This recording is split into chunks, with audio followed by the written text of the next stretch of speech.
Hey, everybody. Welcome to the Finance Executive Brain Trust for Colorado. We have just finished up a great collaborative Brain Trust event where we got together, shared challenges, brainstormed ideas. And one of the biggest things that it seems that CFOs face constantly is deriving data from multiple sources. What are some best practices to do that? What are some of the best ways to accomplish that? What are some of the challenges that you might encounter when it comes to deriving data from multiple sources? I know for me, in my experience, you always wonder, is what I'm looking at accurate or not? I mean, that's always the primary thing. So hopefully we can get into that. I've got an amazing panel of people from different organizations across Colorado. And if you could, when you first come up on screen, please just introduce yourself. Tell us a little bit about you, first name, your company, position, and then just talk with us about some best practices you have learned about deriving data from multiple sources. So with that, Bill, with Butterfly Pavilion, I'd like to kick it off with you, man. Come on board. Yeah, thanks. So I'm Bill Finley. I'm the CFO of Butterfly Pavilion. Butterfly Pavilion is a fairly unique institution. We are the only standalone AZA accredited invertebrate zoo in the country. And we're a small zoo. So we have about 65 employees. We see about 350,000 guests a year in a variety of different ways. And then we have other services as well. So, restoration projects and all sorts of things all over the state and even the nation and the world.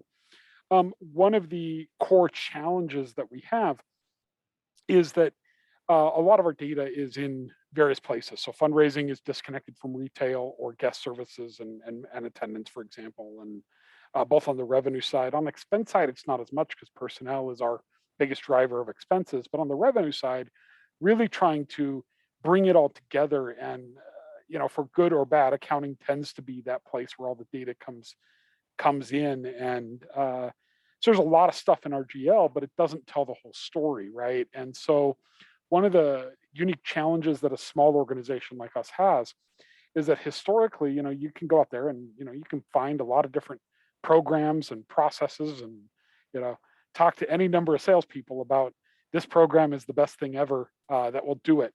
And the challenges for an organization like ours, especially coming out of COVID, is do we have the resources to do it? And then you also have the work that goes into programming and all those things and making sure that all of your data will talk. And one of the big things in the nonprofit sector is a lot of our databases and a lot of our systems are not stuff that people build for. And so it becomes very challenging and a very, what I consider, it rests on my brain and a lot of times to consolidate all this data, tracking in various spreadsheets, and sometimes it's really simple. So one of the things we did in COVID times was start tracking our attendance and gift shop daily sales right next to each other, and starting to look at trends. So our gift shop is a brick and mortar shop, does about $1 million in revenue this year.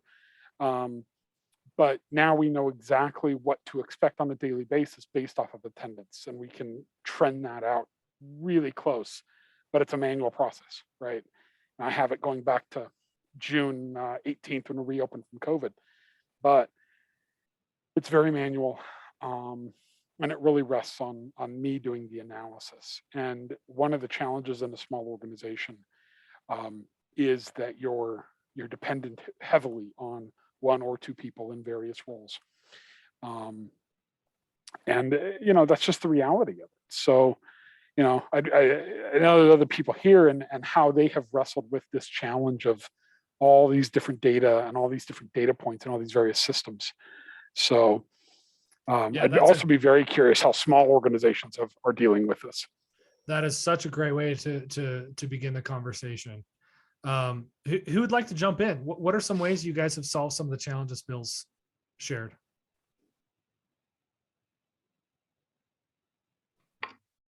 I'll jump in. Hey, I'm Ben with Ollie Pets. I live in Denver, or Parker actually. We're located across the US. One of the initiatives we're working on right now is trying to get everybody so we're talking the same language, because I definitely feel the same thing you are with, oh, this KPI says this from our data, and then I'm pulling it from a different place. One of the tools we're actually using Looker, Tableau, Power BI, all the same, just data visualization tools where trying to empower the business to have, be able to pull the own insights for themselves. I don't think any of us got into accounting and finance to be just Excel monkeys and report out to the business 24/7. So that's something we're trying to do. I can't say that it's 100% in place yet, but really trying to empower people to get the answers themselves and have one source of truth. So, yeah. Yeah, I definitely think that's important. Absolutely. It reminds me I did an event with CMOs and they talked about how really in marketing, they need to own data integrity because they're top of funnel. But I am curious, you kind of, it's a team thing, right? Ian, were you going to jump in? Yeah, similar topic, similar frame of mind is that a lot of resistance, I get a lot of resistance from who owns the data. And they don't feel comfortable, if I let somebody else do it, he's going to get the wrong answer because they don't know the data. Which I've been in places where the finance kind of owned the data and we could do what we liked, which was helpful to the finance department. Actually, I don't know if it was helpful to anybody else. And it's just basically, sometimes it's trying to find a solution working around the internal processes. So you end up looking for something that will let you get to the data, but won't require IT to write a report or somebody in IT to do something. It gives you the control. I have noticed there's things that are better now with Microsoft has allowed a lot of stuff with the Power BI, driving those charts, and people appreciate that when they see it in a graphical form. This is worth doing, but to get there requires a bit of work, and that's kind of it's like everything. You don't have the time to spend hours developing a fantastic chart that everybody's going to go, oh great, and then for the first 3 weeks they'll all be looking at it and then stop. You want somebody to look at it every day if it's that good. And so that's the problem. I'm having getting people to give me access to the data or give finance access to the data, and that's the biggest challenge. Interesting.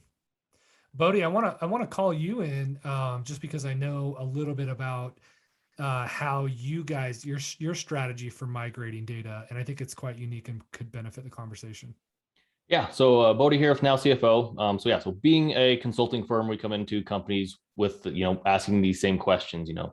We live in a fragmented system. We have our payroll information in one system, our client relationship in another system, and how do we get it all to talk to each other and get the meaningful information out of it? As Ben mentioned, none of us want to be that Excel monkey that just pulls report after report, sends it out, and maybe they use it, maybe they don't. There's far better things we could be using with our time. And a lot of success that we've seen with companies is, as Bill mentioned, you can go out and get that ERP. There's a system out there that can do everything for you. But it comes down to that question is, when is the right time to pull that trigger? And kind of some success that we've had on the consulting side with some of the companies that aren't quite ready to take it to that level, but they need good, reliable information in a visual platform like Power BI, is getting some sort of data warehouse in place. There's many different services out there that can provide that. We work with a couple on our side as well, but if you have all of your fragmented systems reporting to one central warehouse, and all that information, no matter what system it is in, is getting put in the same time every time, and it's going to that one central place, you can come in on top of that with a Power BI. You can pull the reports, you can start pulling the information from all those different systems and have that dashboard real time in front of you on a system like Power BI or some other visual software, and not be living in QuickBooks and exports and Excel files with pivot tables and VLOOKUP. So again, a lot of success we've had is trying to get that to that place in a company where you have that centralized data warehouse, wherever that may be, to start being able to get the information in that place. And then after that, you can figure out what is the most meaningful KPI, where do I pull that information out of, and it's all in that central data warehouse, and you can get the reporting out of there relevantly, quickly, on time, and you know it's accurate if you know the information is going in the same time every time. So it's kind of that middle tier of from that entry level accounting software before you make that jump into that full ERP, where a lot of mid-market companies, the accounting and finance team especially, balance that of when do we make that switch? Do we do it now? Do we have the resources? So we found that data warehouse is a great midpoint for them on their eventual trajectory up to that full ERP. Excellent. Yeah. Anyone else have any other thoughts on deriving data from multiple places, what you've experienced and what you'd suggest? I'll chime in. I'm the controller at Tough Shed. I would say be realistic with your own capabilities when it comes to manipulating data, and also know your team's capabilities when it comes to manipulating data, and actually be realistic when it comes to kind of analyzing what you're capable of producing. That way, you know, if you can kind of delegate that, like if you need to create an API, if you can give that to your IT department, or if you need to bring in consultants, or if you need to hire someone else that you have in-house that you can actually use just to create that data warehouse. So you know exactly what people are doing, because it's just important when it comes to data integrity. The other thing I would say, recommend, is just having a control environment, knowing where data is coming from, and knowing who can access that initial data creation. That way, you know that you're getting good data in, so you're not working with bad data downstream. Absolutely. Some great advice here. Well, with that, I want to wrap up our post-party panel discussion. Our next event will be next month, so you should get an invite for that. I want to thank you all for joining us today. Thanks for joining in on the Brain Trust and on this panel, and we'll see you at the next event.